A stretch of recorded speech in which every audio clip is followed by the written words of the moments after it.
আসসালামু আলাইকুম। আজকের আলোচনায় আমরা জানব ব্ল্যাক হোল নিয়ে কোরআনের ইঙ্গিত এবং আধুনিক বিজ্ঞানের সাথে এর আশ্চর্য মিল। প্রথমে আসি, ব্ল্যাক হোল আসলে কি?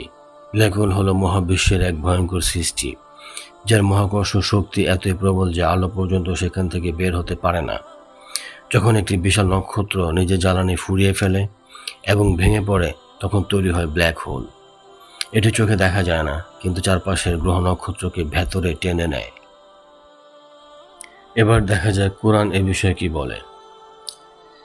সূরা তাকবীরের আয়াত নম্বর 15 এবং 16-তে আল্লাহ বলেন, আমি শপথ করছি যেসব নক্ষত্রগুলো পশ্চাতে সরে যায়, চলমান হয় ও অদৃশ্য হয়।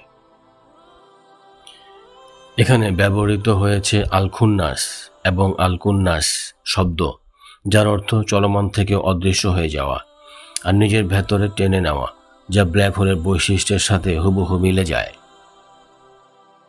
এবার আসব সূরা আল ওয়াকিয়ার আয়াত নম্বর 75 এবং 76-এ। সূরা আল ওয়াকিয়ার আয়াত নম্বর 75 এবং 76-এ বলা হয়েছে, আমি শপথ করছি নক্ষত্রদের অবস্থানের, আর এটি এক মহাশপথ, যদি তোমরা জানতে।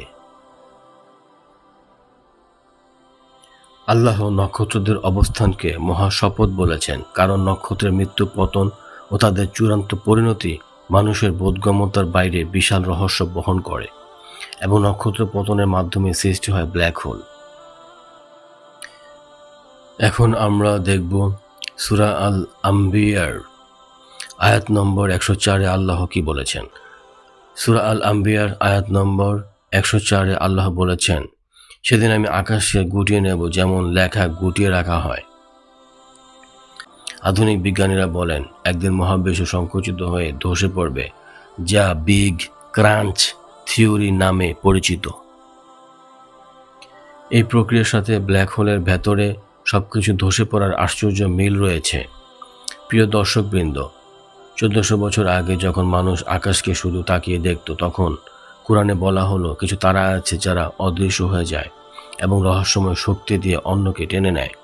আজ বিজ্ঞান বলছে, হ্যাঁ, এমনই রহস্যময় শক্তি হলো ব্ল্যাক হোল। সুতরাং আমরা বুঝতে পারি, কোরআন কোনো বিজ্ঞান বই নয়, বরং এটি মানবতার জন্য হিদায়াত। তবুও এর প্রতিটি আয়াতে এমন গভীর ইশারা রয়েছে যা আমাদের চিন্তা ও গবেষণার দিকে আহ্বান করে, এবং যতদিন বিজ্ঞান এগিয়ে যাবে, কোরআনের সত্য ততই প্রমাণিত হবে। বন্ধুরা, কোরআন নিয়ে চিন্তা করুন, গবেষণা করুন এবং এর আলোকে জীবনকে সাজিয়ে তুলুন। আল্লাহ আমাদের সবাইকে কোরআনের আলোয় জীবন পরিচালনার তৌফিক দান করুক। আমিন।